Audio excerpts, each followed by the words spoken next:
Bonjour, chers frères et sœurs. Mikolo Ebele, Makambo Ebele.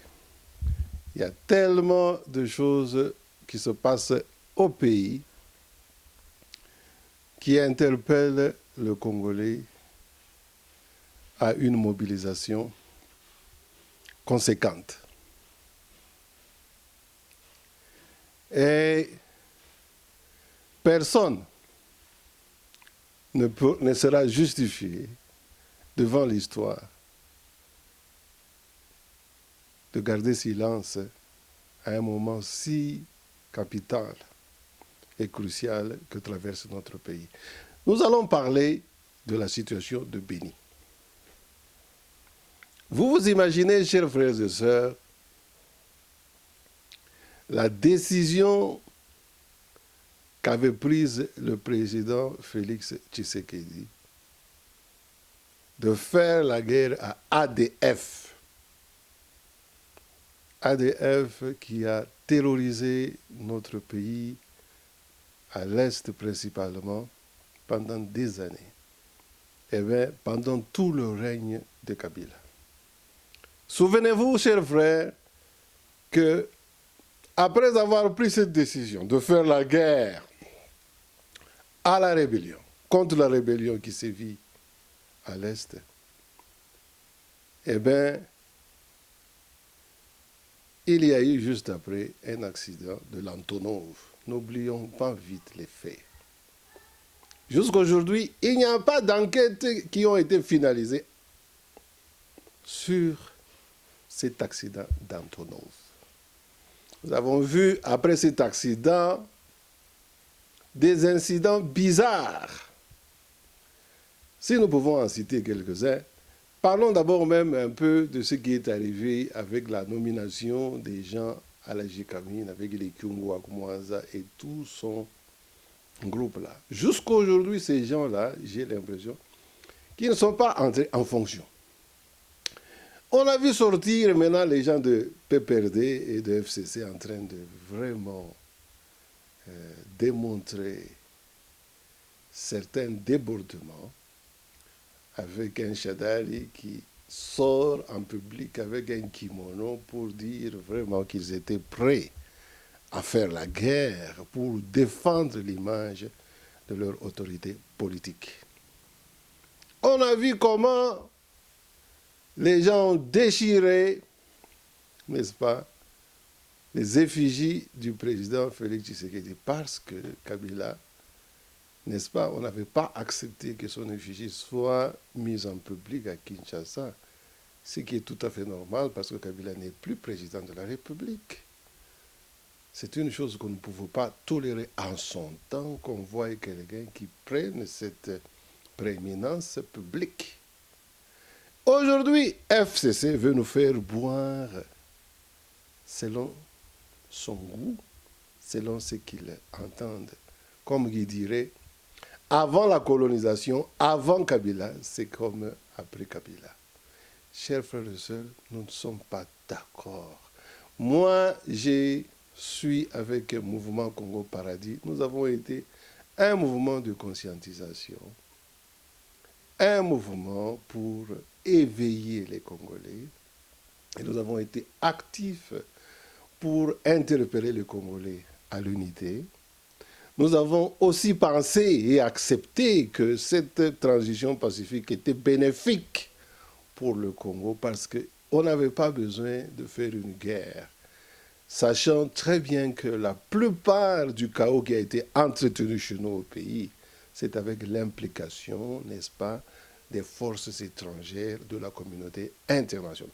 Pour cela, nous pensions que vraiment, il fallait que les Congolais puissent trouver une approche tout à fait propre aux Congolais et résoudre leurs problèmes. Pour cela, on pouvait féliciter Kabila d'avoir réussi ce coup. Bien que nous savons que ce monsieur de président, ancien président Kabila, a des dossiers graves qui sont retenus contre lui. Vous savez, il y a eu des tueries avec les chrétiens qui avaient protesté. Il y a eu des tueries avec les gens de l'UDPS qui étaient bousillés dans leurs permanences. Nous parlons de Rossi, Mukendi, nous parlons de Kapalanga. Il y a tellement de gens qui sont morts sous ce régime. Si nous pouvons citer aussi cela en ce qui concerne vraiment des cas civils. Mais allons loin. La terreur qui existe, qui a existé pendant 20 ans pratiquement, à Béni. Et les tueries qui ont eu lieu au Kassai, nous avons des images où il y a des militaires congolais qui tiraient sur leurs frères au Kassai, qui tiraient sur tout ce qui bougeait, même sur les enfants, des filles comme des garçons. Où on a humilié des gens, où il y a des scènes odieuses, où les gens pouvaient même violer leur maman en public. Voilà des scènes auxquelles nous avons été soumis en tant que peuple congolais sous le règne de Kabila. Bien que nous pouvons souhaiter vraiment que cette coalition qui nous a amenés à cette transition pacifique, c'est quelque chose vraiment que nous devons, n'est-ce pas, soutenir et accepter. Mais néanmoins, nous, peuple congolais, nous sommes battus avec l'UDPS, parce que nous avons été, la plupart d'entre nous, toujours les pro-UDPS, parce que la lutte de l'UDPS avec la lutte pour le changement et pour l'instauration d'un état de droit, eh bien, nous tous, cette lutte-là nous avait vraiment conquis et nous y étions tous impliqués. La plupart d'entre nous ont passé leur jeunesse en soutenant cette lutte et en soutenant Étienne Tshisekedi et soutenant l'UDPS, bien qu'à un moment donné dans nos vies, nous avons décidé de faire des chemins différents en disant, par exemple, comme moi et mes amis, nous avons créé cette plateforme qui est un mouvement de conscientisation, de réveil politique et citoyen, mouvement Congo Paradis. Parce que nous pensons que cet enfer que nous n'avons cessé de vivre depuis que les Rwandais étaient venus au Congo avec AFDL, nous ne le méritons pas et nous ne devons pas, en tant que Congolais, contribuer à renforcer cet état d'enfer chez nous. C'est vrai, nous savons qu'il y a l'interférence et le diktat de la communauté internationale. Mais, chers frères et sœurs, mais en grande partie, nous avons servi ces complots et nous avons été passifs contre ces complots de la communauté internationale. Prenez l'exemple. La décision de faire la guerre à l'Est. Eh bien, qu'attendez-vous, frères congolais, pour soutenir notre armée de manière publique? Ici, nous sommes en Afrique du Sud. Je regrette que ce n'a pas été le cas, que ce n'est pas le cas comme c'était avant. En ce moment, on aurait pu voir l'Afrique du Sud se mobiliser et dire « nous soutenons notre armée ». Nous ne sommes pas d'accord avec la passivité de la MONUSCO. Bien que nous ne sommes pas d'accord non plus que la MONUSCO puisse partir aussi vite, parce que le vide que créerait la MONUSCO ne favoriserait que nos ennemis. Notre force armée a besoin du soutien logistique de la MONUSCO pendant qu'elle est en train de se battre. La question que nous devons nous poser, chers frères et sœurs, pendant 20 ans, 18 ans, pourquoi nos forces armées n'avaient pas eu cette motivation qui existe aujourd'hui? Regardez les succès qu'ils ont accomplis en peu de temps. À l'époque, on aurait eu des gens comme les Mamadou Ndala, ils auraient été tués, assassinés, pendant que Kabila était au pouvoir. Maintenant, nous découvrons des cachettes d'armes, et des quartiers généraux, des rebelles qui se sont installés chez nous sous l'œil, n'est-ce pas? Et dans toute la complicité du Kabila, qui n'avait rien fait et qui avait démobilisé notre armée à cause de l'infiltration complice dont notre armée a souffert avec les pays étrangers. Mais aujourd'hui, vous savez, il y a cette victoire, il y a cette avancée que notre armée est en train de faire pour gagner le terrain et reconquérir la paix perdue dans les zones de Béni et ailleurs. Mais regardez ce qui se passe. Comment est-ce que vraiment on peut expliquer ça pendant que ces choses se passent à Béni, où on devait tous, en tant que pays, en tant qu'État, en tant que citoyens, se mobiliser pour soutenir notre armée et se mobiliser pour dénoncer encore des crimes qui se sont multipliés, comme si l'ADF voulait vraiment à tout prix maintenir leur position et pour lancer un cri de menace. Ils ont zigouillé encore nos frères et sœurs. Pendant ce temps, Kabila et ses amis circulent à moto, en public, sans même casque, à Kinshasa. On joue... Qui vraiment joue contre qui ici? Je disais ici que les gens comme les Kyungu Wakumaze même ne sont pas en fonction jusqu'aujourd'hui à cause de l'interférence de Kabila. Aujourd'hui, nous avons aussi au Parlement des gens qui osent aller même vraiment violer la dignité d'un ministre et un vice-premier ministre, s'il vous plaît, en la personne de M. Gisbert Kankonde, qui s'occupe de la sécurité. En son temps, quelqu'un comme Bochab ou Mova, qui pouvait oser, en pleine session parlementaire, attaquer un vice-premier ministre. Vraiment, je suis désolé, je suis vraiment déçu. Je ne peux pas accepter, moi, dans notre n'est-ce pas, élan de conscientisation et de réveil du Congolais, que de telles choses, de telles aberrations, de telles violations graves et atteintes à la dignité de notre pays se commettent sans impunité.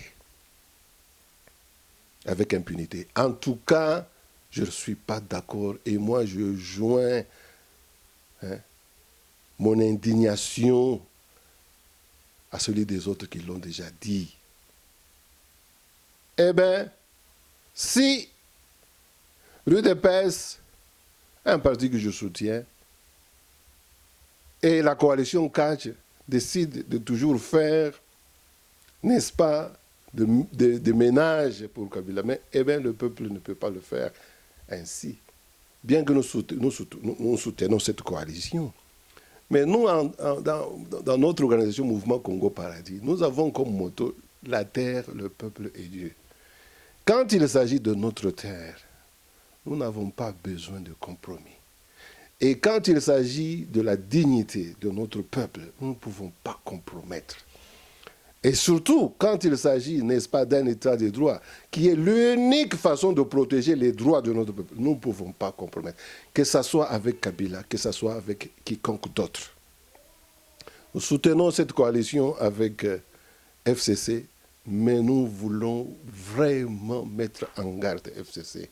Et nous voulons lancer un mot d'ordre, nous voulons lancer un appel pressant au peuple congolais, à la société civile et aux jeunes Congolais d'être debout pour que notre dignité ne soit pas bafouée comme ça. Parce que ce pays nous appartient à nous, le peuple. C'est nous qui avons un mandat que nous confions aux dirigeants. Kabila n'est plus au pouvoir et si vraiment il veut rester en paix dans ce pays, il ne doit pas perturber le bon fonctionnement de nos institutions et se prévaloir au-dessus d'elles. Ce qui s'est passé au Parlement, ce qui s'est passé avec le blocage des nominations des gens comme les Kyungu au Katanga, tous les blocages qu'on fait contre les décisions de Félix Tshisekedi, qui est le président actuel, nous n'allons pas tolérer. Et nous lançons l'appel au peuple congolais de se mobiliser. Comme cela se fait au Soudan. C'est le peuple qui a dit non à al-Bashir, qui aujourd'hui est aux arrêts. On ne peut pas continuer à jouer avec le peuple jusqu'à ce point. Vous pouvez vraiment ridiculiser un vice-premier ministre. Qui pouvait accepter que cela se fasse du temps de Kabila? N'est-ce pas, on tuerait déjà. Bon, écoutez, ça, ce sont des parenthèses. Et aussi, je lance l'appel. Nous sommes un mouvement citoyen, un mouvement de conscientisation, un mouvement d'éveil patriotique. J'entends aussi des gens qui se prétendent être les grands Kassai, qui disent que, bon, écoutez, Félix, ceci, il a fait tuer, Kabila a tué les gens. Mais où étaient ces gens de grands Kassai quand Kabila avait vraiment fait ces massacres au Kassai pour dénoncer Kabila? Le grand Kassai, nous le savons très bien, qu'ils ont mangé avec Kabila toutes ces années. Vraiment, nous mettons en garde ces gens contre leur attitude. Nous avons maintenant un fils digne du pays. D'ailleurs, vous savez, le peuple kassaïen, il s'est distingué dans une lutte pour défendre la nation, mais pas pour défendre nécessairement seulement le territoire kassaïen. Bien que, à cause de cette lutte, ce peuple a été victimisé. Mais nous pensons que ça vaut la peine de continuer à défendre la cause nationale. Et si cela doit se faire au prix, n'est-ce pas, de notre vie et même de notre bien-être en tant qu'Assaïen, mais écoutez, c'est une lutte héroïque et noble. Et moi, j'encouragerais les Kassaïens à aller dans cette direction là-bas, à ne pas écouter ces chanteurs, ces flatteurs qui ont mangé tout ce temps avec Kabila le père, qui ont mangé tout ce temps avec Kabila pendant tout ce temps. Ou les gens comme les Bouchab. Où étaient les Bouchab? Mais ce sont des gens même qui ont contribué au massacre des gens au Kassai. Qu'est-ce que Félix a à voir avec tout ça? Nous avons le Grand Kassai. Aujourd'hui, nous avons l'Amiba qui est en train d'être réhabilité. Il y a beaucoup de choses qui se font aujourd'hui au Kassai. Mais il n'y a pas que le Kassai. Nous avons Béni. Ça, c'est vraiment une priorité nationale. Parce que ce Béni là-bas, c'est de là que les Kabylas, ses complices, ont manipulé pour se maintenir au pouvoir et terroriser toute une nation. Nous ne pouvons pas accepter de continuer à être terrorisés comme ça. Que les gens qui soutiennent Kabila jusqu'aujourd'hui prétendent que, bon, écoutez, parce que Kabila a quand même réussi à ne pas accepter le dictat des Occidentaux, donc c'est quelqu'un qui nous a sauvés. Il nous a sauvés en quoi? Si en faisant cela, il a massacré les Congolais et il continue à se jouer des Congolais. Nous disons non aux manipulations de la communauté internationale, des forces extérieures. Nous disons non aux manipulations, aux intimidations et à l'impunité des gens qui prétendent être Congolais, mais qui font souffrir le peuple. Prenez l'exemple. Ce que Kabila n'a pas fait pendant 18 ans. Les exemples là sont nombreux. Juste réhabiliter Kankokolo, ça demandait quoi? Qui était juste à côté de lui. Faire 1 ou 2 sauts de mouton pour alléger la circulation à Kinshasa, ça demandait quel budget?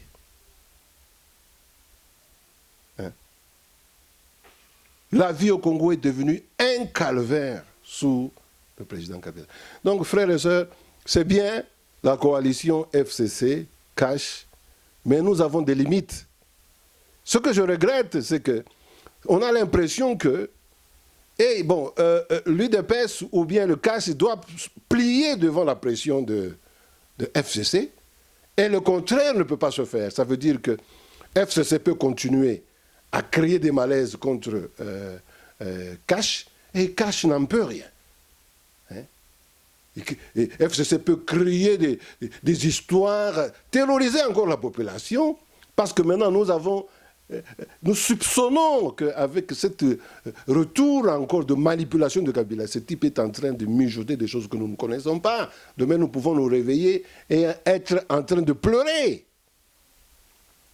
Mais nous ne pouvons pas accepter que l'UDPS cache soit muselé. Nous ne pouvons pas accepter que les Congolais soient muselés. Nous ne pouvons pas accepter que la société civile soit muselée.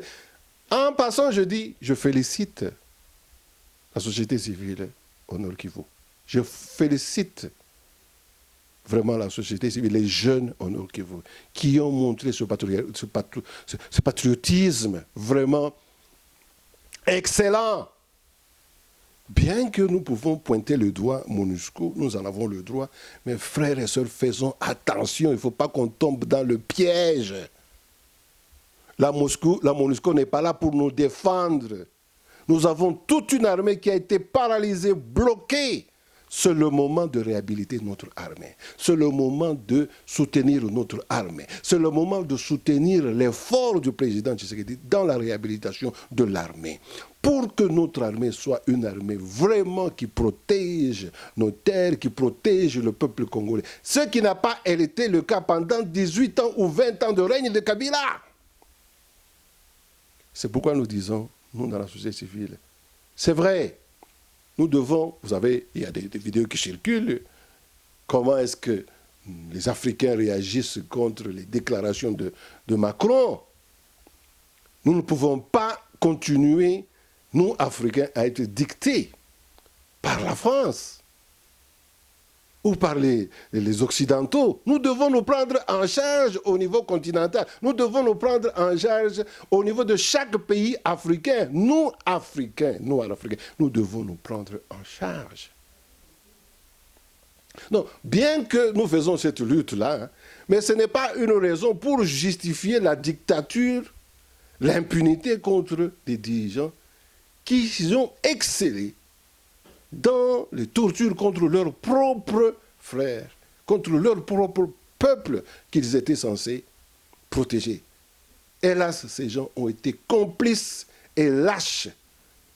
Et sinon, ils n'ont été là que pour servir leur intérêt égoïste, s'enrichir au détriment du peuple, qu'ils continuent à appauvrir en leur arrachant toutes les possibilités d'avoir une vie digne. Pas d'hôpitaux dignes au pays, pas de soins médicaux dignes au pays. Les universités, c'est vraiment dans un état délabré.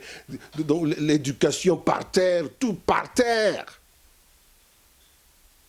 Chers frères et sœurs, nous ne pouvons pas garder silence.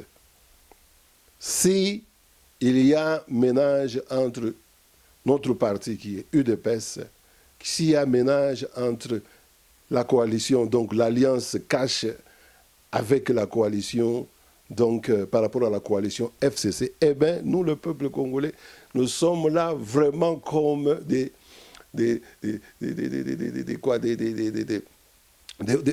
pour protéger que ça ne puisse pas servir le mal, que ça ne puisse pas aller contre les intérêts du peuple. Et l'intérêt du peuple, nous croyons que les droits fondamentaux. Donc un état de droit ne peut pas être compromis. Des gens qui ont, par exemple, été au Parlement en train d'attaquer le vice-premier ministre doivent être traduits en justice. Nous voulons voir cet état de droit pour lequel nous sommes battus et beaucoup ont perdu leur vie. Nous voulons voir cet état de droit en exercice. Donc les mois qui vont venir, chers frères et sœurs, nous ne savons pas ce que Kabila et ses amis sont en train de préparer, mais mieux vaut prévenir que guérir. Moi, l'appel que je lance, c'est envers tous les jeunes. Laissez travailler Félix, leur coalition, mais nous ne pouvons pas, en tant que peuple, nous rester distraits. Nous devons protéger cet acquis et faire en sorte que les gens mal intentionnés, dont nous avons maintenant la preuve aujourd'hui, c'est-à-dire FCC, ne puissent pas avoir raison et qu'ils ne puissent pas vraiment avoir la tâche facile pour continuer à comploter contre l'État, contre le peuple congolais. Pour cela, nous lançons vraiment un appel à la vigilance. Nous lançons un appel à une mobilisation donc continuelle, jusqu'à ce que vraiment notre président ait le soutien qu'il faut pour appliquer librement sa politique. Le Parlement, ce n'est pas un Parlement de Kabila, même si ils ont, par la tricherie, vous savez, ils ont triché depuis 2006, ils ont triché depuis 2011, Kabila n'avait jamais gagné les élections. Même si aujourd'hui, nous lui portons un peu de crédit en disant, bon, écoutez, comme il a facilité cette transition pacifique. Mais il ne doit pas prendre le pays en otage. Ce pays ne lui appartient pas, comme prétendent les gens comme les Shadari. Nous mettons en garde ces gens. Et vraiment, c'est un appel que je lance à tous les Congolais pour avoir un esprit patriotique et comprendre très bien l'état ou la nature de notre lutte. Notre lutte, ce n'est pas chercher à faire du mal à notre frère et président Félix Tshisekedi, parce que c'est un Congolais et nous savons qu'il est issu d'une famille politique qui était vraiment le porte-étendard de notre lutte pour le changement et la lutte pour, n'est-ce pas, un état de droit. Maintenant, nous allons avancer petit à petit avec lui jusqu'à ce que notre victoire soit totale. Et nous savons qu'il y a des ennemis du peuple qui sont en train de comploter. Et pour cela, nous devons, nous, peuple congolais, surtout la jeunesse, rester vigilants. Comme cela s'est passé au Soudan, si jamais ces gens osent faire cette erreur, nous serons tous dans la rue. Et nous commençons à mobiliser notre peuple petit à petit en disant que c'est jamais que ce jour ne puisse arriver. Que c'est regrettable que nous voyons que les gens comme les fils Moukoko aujourd'hui, bon, il est maintenant nommé à la présidence de la République. Je me demande quelle est vraiment la sagesse là-dedans pour prendre quelqu'un, un mobilisateur comme fils Moukoko. Parce qu'on ne peut pas laisser ces gens de FCC dormir librement quand ils sont en train de comploter contre le peuple. C'est pourquoi j'en appelle à la société civile de rester vigilant, de se réveiller et de protéger vraiment le peuple et l'intérêt du peuple, comme les jeunes de Lucha l'ont fait au Kivu et la société civile du Kivu. Vraiment que la société civile, partout au pays, puisse vraiment prendre ses responsabilités et défendre l'intérêt du peuple sans tenir compte de partis politiques, mais de défendre alors, comme nous le disons, chez nous à MCP, c'est défendre notre terre, défendre notre peuple. Et la seule personne que nous pouvons craindre devant nous, c'est Dieu. Voilà. Tant que les personnes, les autorités, les politiciens respecteront l'état de droit, parce que vous savez, la première personne qui respecte les lois, c'est Dieu lui-même au ciel. Donc, voilà l'état de droit, voilà, nous sommes prêts à mourir pour ça. Mais nous mettons en garde des gens de FCC et lançons un appel de réveil patriotique à la jeunesse. C'est vraiment le moment où nous ne devons pas dormir. Ce n'est pas le moment de fêter parce que nous ne savons pas ce que le lendemain nous réserve. Ces gens qui commencent à circuler à moto, qui bloquent les nominations du président Félix Tshisekedi, qui manigance pour qu'il ne puisse pas gérer à l'aise, on ne sait pas ce qu'il nous réserve. Donc, peuple congolais, soyons prêts. Comme le FRDC est en train de se battre pour neutraliser la rébellion, nous devons nous battre pour neutraliser toute tentative des démons qui veulent venir encore nous ramener dans ce que nous avons vomi. Aujourd'hui, Félix Tshisekedi est au pouvoir, ce n'est pas par la volonté d'un individu. C'est parce qu'il y a eu la pression, la volonté populaire qui n'a pas voulu du régime de Kabila. Et la communauté internationale aussi ainsi accepté, ne voulait plus de Kabila. Voilà pourquoi Félix Tshisekedi se retrouve aujourd'hui au pouvoir. Ça pouvait être quelqu'un d'autre. Alors nous ne pouvons pas permettre à ce que quelqu'un puisse mettre ou compromettre cet acquis. Frères congolais, il est temps que surtout les jeunes de se mettre debout, la société civile de se mobiliser et de défendre cet acquis de notre démocratie. Merci. Pour le mouvement Congo Paradis, Bruno Katumpa, nous devons défendre notre terre et nous devons nous sentir vraiment un comme peuple. Et la seule personne que nous pouvons craindre devant nous, c'est Dieu. Je vous remercie.